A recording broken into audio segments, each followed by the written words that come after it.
Hey everybody, it's me, PD Warren 0829, the Family Gamer Dad, back with another Destiny 2 weapon review. I know I haven't been on here for a while, and nothing but apologies for that, but sometimes life gets in the way, and when you gotta get to work, you gotta get to work. I am glad to be back though, because I love making this type of content. I love making these videos, and I appreciate you taking time out of your day to spend with me. So, if you enjoy this video today, please hit that like button. Subscribe to the channel if you want to keep getting content like this, and either way, let me know how you feel in the comments below. Enough promotion, let's get to the review.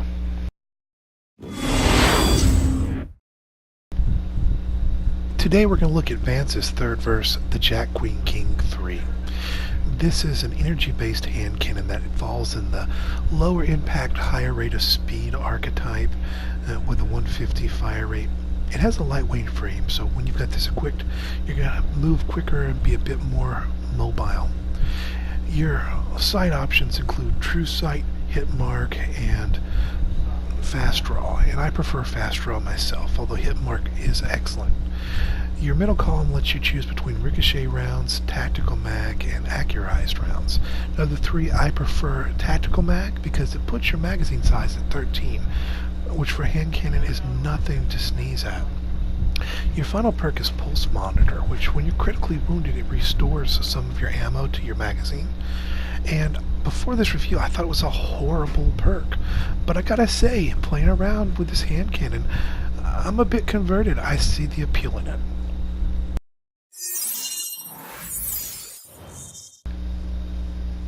So let's look at the gun's recoil pattern. As you can see, this is basically going to be straight up. Now it's not not exactly a straight line, as you can see. It's a bit of a squiggly line, but it's still going vertical. You notice it a little bit more if we ADS while we're doing it. However, I think the general idea is the same. If you're aiming at a target, this recoil pattern is going to help you pretty much stay on target and not be too hard to compensate for. It's a plus for the gun for sure, I think. So let's get an idea how Pulse Monitor works. You see I've got 8 rounds, and as soon as this guy breaks my shield, I'm back up to 13. And so I wanted to run that same test again, but with a different magazine size, because I wanted to try to get a feel of exactly how many rounds it puts back into my magazine. Here I dropped it down to 2. And at 2 magazines, I decided to go ahead and let's let these lasers break my shield real quick and see where it puts me at. And as soon as it breaks and I go critical, I go from 2 rounds to 7. So from 8 to 13, and from 2 to 7 is 5 rounds. So Pulse Monitor is when you are critically wounded and damaged, you go up to 5 more rounds in your magazine. This is great for one-on-one encounters. As you'll see, the hand cannon in general seems pretty snappy. It has a quick rate of fire, and it does enough damage to one-shot these adds if you land a headshot.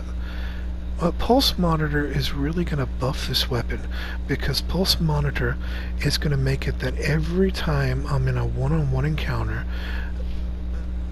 if I'm going pretty much even with the enemy and he breaks my shield, I can immediately just keep fighting.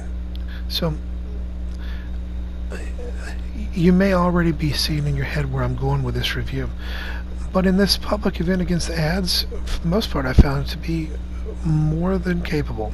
A nice fun hand cannon to use that if I got in a little bit of danger, I didn't have to worry too much about. The real benefit for this though, the real strength to this perk, I believe, comes when you're in one-on-one encounters where the other guy is just as good as you are, if not better, and if you could just get 1 or 2 more rounds off, you could beat him. So that said, let's go to the Crucible. I've already said that I wanted this channel to be the type of channel that could benefit someone who is not fantastic at these games. They're not the best Destiny player in the world, they're just okay at Destiny. With the Jack Queen King 3, I think Destiny has designed a hand cannon that really works well for those type of players. Players like me, players who can get a bunch of body shots off, and they may not always get the headshot off that they want, but they can do enough damage to keep going. Because this is a gun that if you're in a firefight, you have the potential to have 18 rounds in. Now, I don't think I can stress just how beneficial 18 rounds in your magazine can be. But let's just look at 13 rounds. 13 rounds from a hand cannon on a single target is going to beat that target. However, in firefights, you're going to see people move around a lot, they duck around a lot, and if you're not good, if you're peaty, you're going to have a hard time staying on target sometimes. That's where the extra rounds come in handy. More often than not, when I'm in a losing part on a firefight, I find that I'm just one or two shots away. It's part of the reasons why you'll often see me reload as soon as I get a kill. It's because I want to make sure that I have enough ammo to keep killing.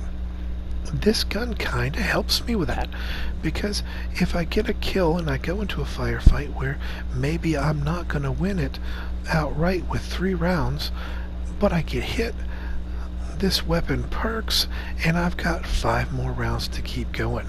And 5 rounds can do a lot of damage. 5 rounds can make the difference in a game. Another thing that Pulse Modder did was it kind of changed the way I thought about how I was playing when I was playing Crucible. Because when I started out, like this match in particular, I did what I tend to do, which is to try to find enemies, try to find a place of cover, to shoot around the cover, and then if I get in trouble, run away and find a safe place to reload.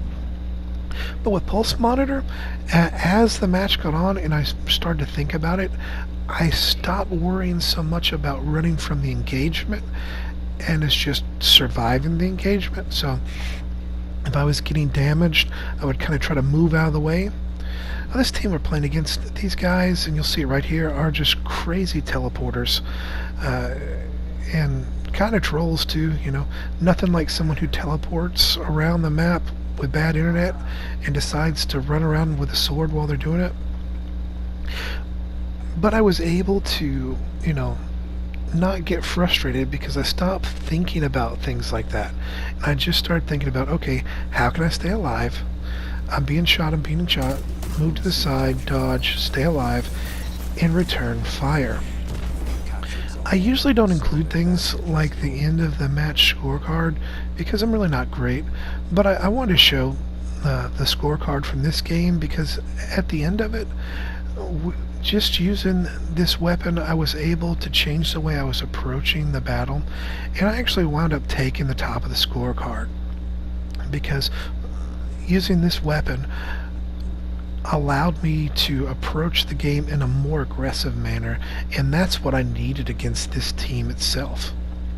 As you can see, we're at the top, and there's nothing fantastic about that score, but that gun helped us move beyond it. So my final thoughts on this hand cannon are kind of mixed. They're kind of mixed because it's a nice weapon, it's a fun weapon, and it's great for someone at my skill level. It's great for someone at a beginner skill level. But unfortunately, if you get the advanced level, I have a hard time recommending it. If you're great with hand cannons, there's no real reason to use this over something like Dire Promise or even Midnight Coup. Even in PvE, something like Nature of the Beast, with its Firefly perk, it's going to be more effective for you in the long run than the Jack Queen King. But it's a great weapon for someone learning how to use hand cannons. And if that's you, if you're learning how to use hand cannons, I highly recommend it.